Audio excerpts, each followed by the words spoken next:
Brought you by Meghdoot मधुशून्य। थक गए? हाँ, मुझे डायबिटीज है। ये लो मेघदूत मधुशून्य, एनर्जेटिक रखता है।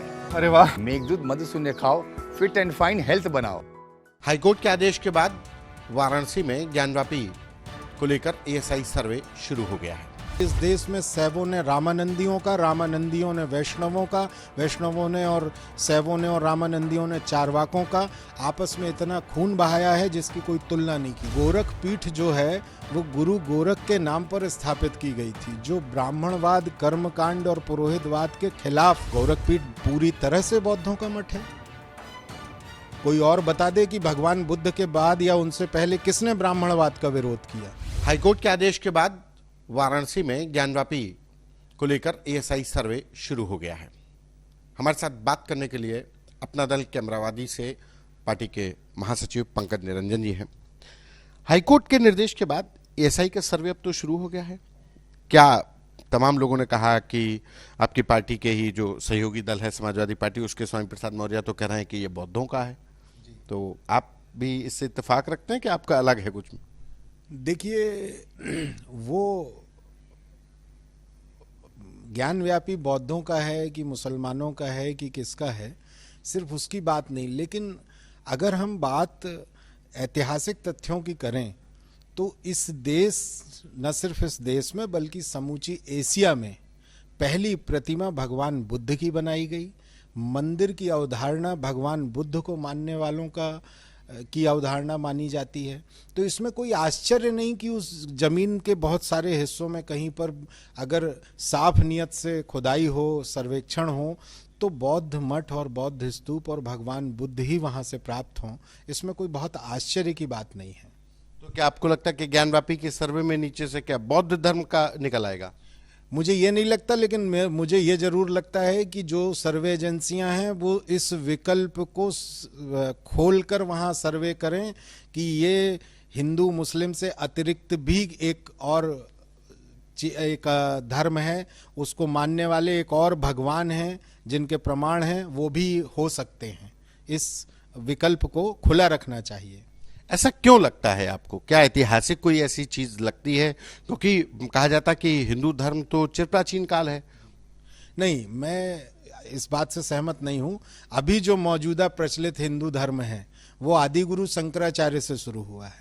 तो अगर इतिहास का सर्वे करना है तो हिंदू मुस्लिम से, और जो पार्टियां हिंदू मुस्लिम इतिहास की बात करती हैं वो भारत से बेईमानी कर रही हैं।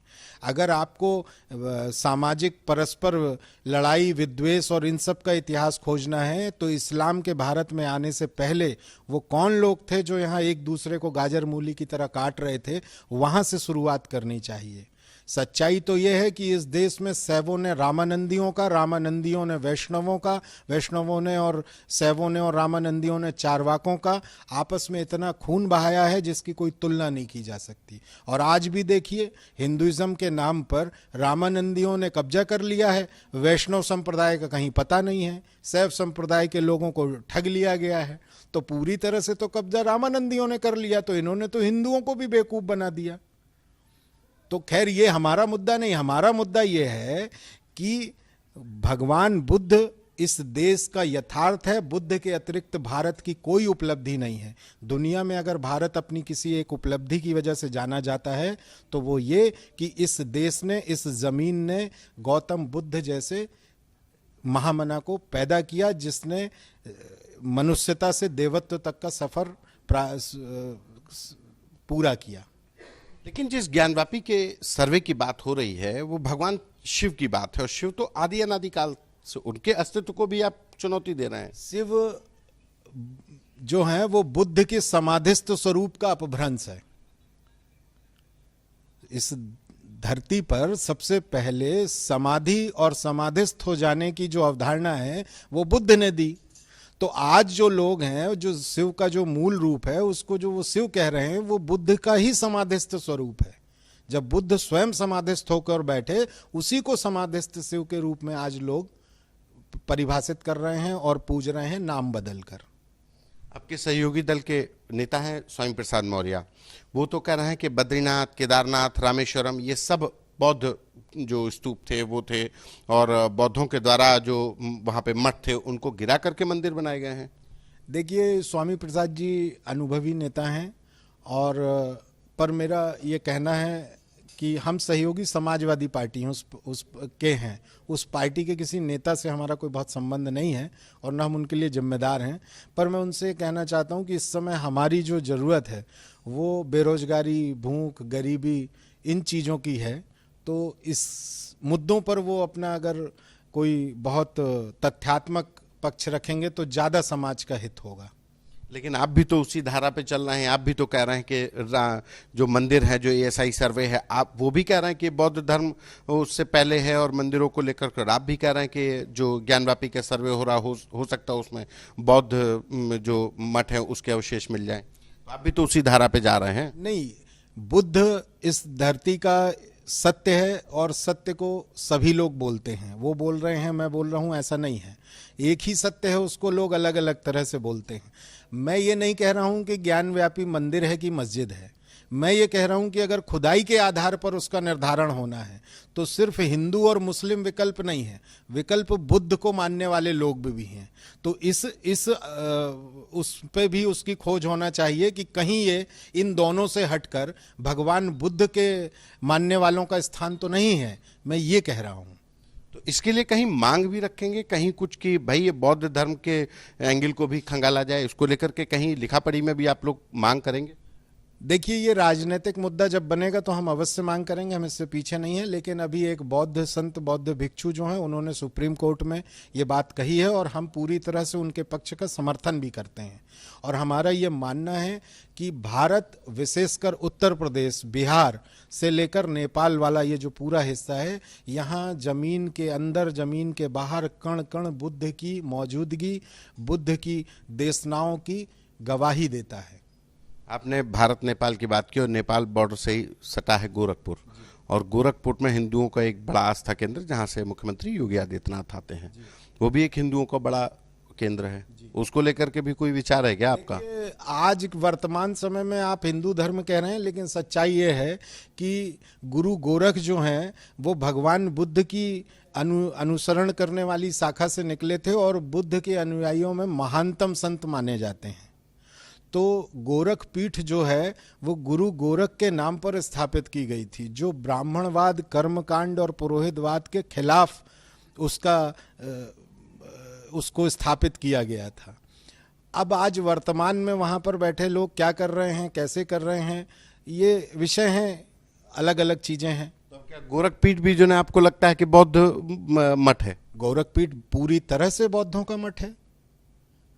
कोई और बता दे कि भगवान बुद्ध के बाद या उनसे पहले किसने ब्राह्मणवाद का विरोध किया, किसने भारत में कर्मकांड का और ये धार्मिक लूट खसोट, धोखाधड़ी, इनका किसने विरोध किया?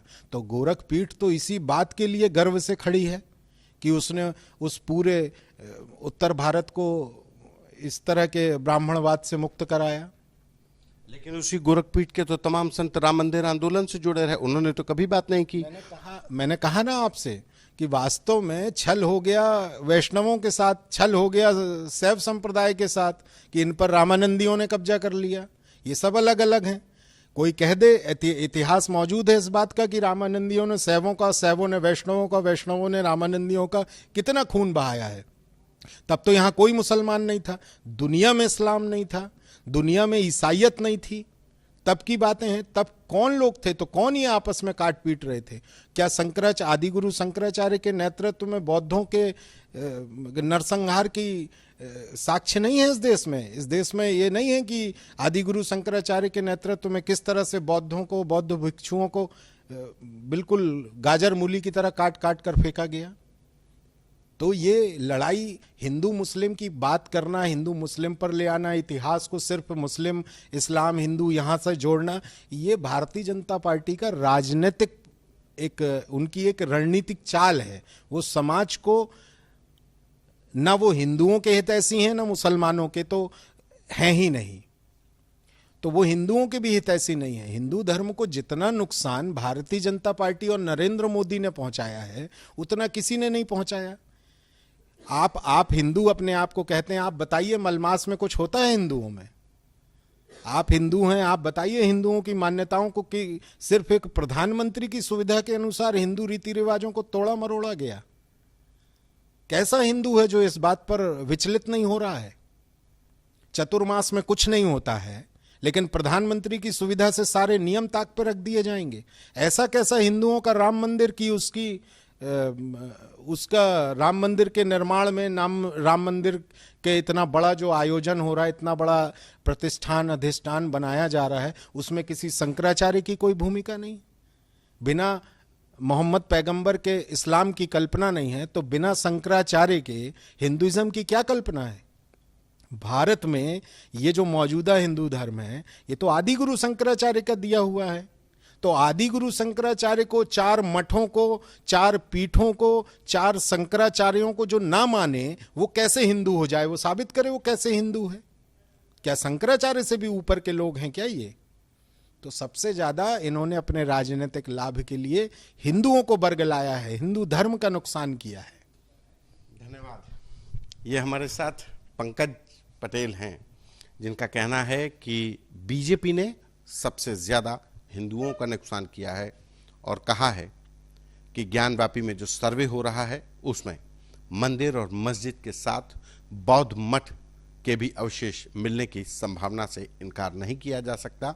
एएसआई की जो टीमें सर्वे कर रही हैं वो इस विकल्प पर भी विचार करें। कैमरा पर्सन गौरव के साथ संतोष कुमार।